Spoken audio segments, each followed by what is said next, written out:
उत्तिष्ठ उत्तिष्ठ गोविन्द त्यज निद्रां जगत्पते त्वयि सुप्ते जगन्नाथ जगत्सुप्तं भवेदिदम् उत्तिष्ठे चेष्टते सर्वम् उत्तिष्ठ उत्तिष्ठ माधव उत्तिष्ठ उत्तिष्ठ गोविन्द उत्तिष्ठ गरुडध्वज गतामेघावियच्चैव निर्मलं निर्मलाधीश शारदाणि च पुष्पाणि ग्रहाण मम केशव। कार्तिक माह के शुक्ल पक्ष की एकादशी को देव उठनी 11 प्रबोधिनी एकादशी आदि नामों से जाना जाता है। ऐसी मान्यता है कि इस दिन श्री हरि विष्णु निद्रा से जागते हैं। देयर इज ए स्टोरी कथा related to this. So friends, if you are a regular audience of my YouTube channel के stories, then you must have now my introduction. But it is important to introduce myself to the audience who are new. नमस्कार दोस्तों, मैं हूं कन्हैया सोलंकी। आप सभी का हार्दिक स्वागत है मेरे YouTube चैनल के स्टोरीज पर। सो कम ऑन गाइस, आज आपको मैं अपनी जानकारी के अनुसार बताने की कोशिश करता हूं कि हम आखिर देव उठनी 11 क्यों मनाते हैं। इससे पहले कि हम कहानी स्टार्ट करें, चैनल को सब्सक्राइब करके बेल आइकन को प्रेस कर दीजिए, क्योंकि वीडियो देखने के बाद आप भूल जाते हैं कि चैनल को सब्सक्राइब करना और बेल आइकन को प्रेस करना है। So friends, let's start the video. दोस्तों, देव उठनी एकादशी की एक प्रमुख कथा शंखासुर नामक राक्षस की है। शंखासुर ने तीनों लोकों में बहुत ही उत्पात मचाया हुआ था। तब सभी देवताओं के आग्रह करने पर भगवान विष्णु ने उस राक्षस से युद्ध किया और यह युद्ध कई वर्षों तक चला।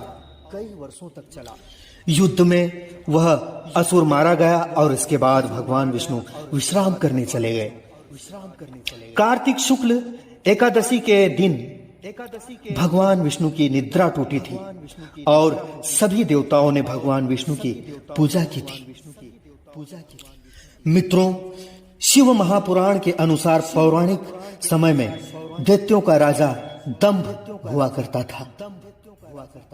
वह बहुत बड़ा विष्णु भक्त था। कई सालों तक उसके यहाँ संतान नहीं होने के कारण उसने शुक्राचार्य को अपना गुरु बनाकर उनसे श्री कृष्ण मंत्र प्राप्त किया। यह मंत्र प्राप्त करके उसने पुष्कर सरोवर में घोर तपस्या की। भगवान विष्णु उसकी तपस्या से प्रसन्न हुए और उसे संतान प्राप्ति का वरदान दे दिया। भगवान विष्णु के वरदान से राजा दंभ के यहाँ एक पुत्र ने जन्म लिया। इस पुत्र का नाम शंखचूड़ रखा गया। बड़ा होकर शंखचूड़ ने भगवान ब्रह्मा जी को प्रसन्न करने के लिए पुष्कर में घोर तपस्या की। उसकी तपस्या से प्रसन्न होकर ब्रह्मा जी ने उसे वरदान मांगने को कहा। तब शंखचूड़ ने वरदान मांगा कि वह हमेशा अजर अमर रहे, वह कोई भी देवता उसे नहीं मार पाए।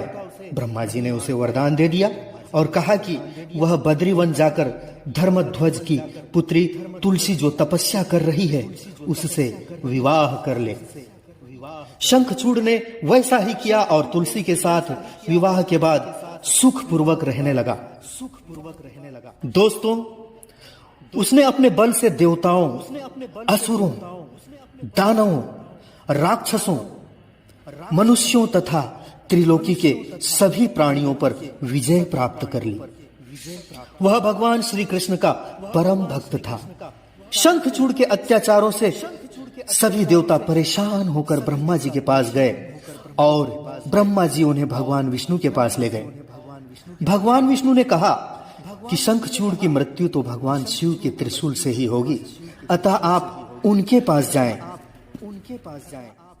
भगवान शिव ने चित्ररथ नामक गण को अपना दूत बनाकर शंखचूड़ के पास भेजा।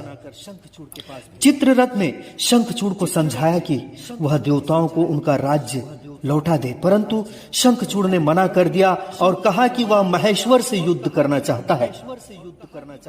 भगवान शिव को जब यह बात पता चली तो वे युद्ध के लिए अपनी सेना लेकर निकल पड़े।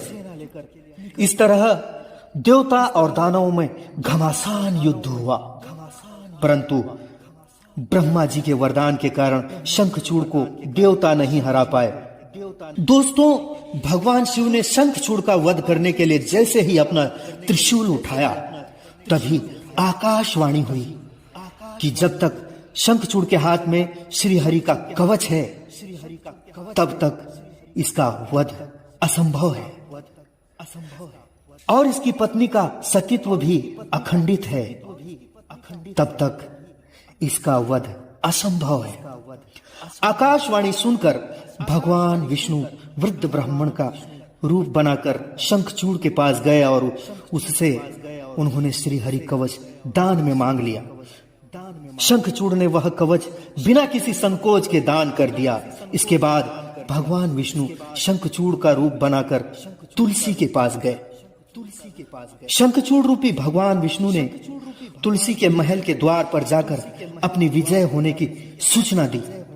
यह सुनकर तुलसी बहुत प्रसन्न हुई और पति रूप में आए भगवान का पूजन किया।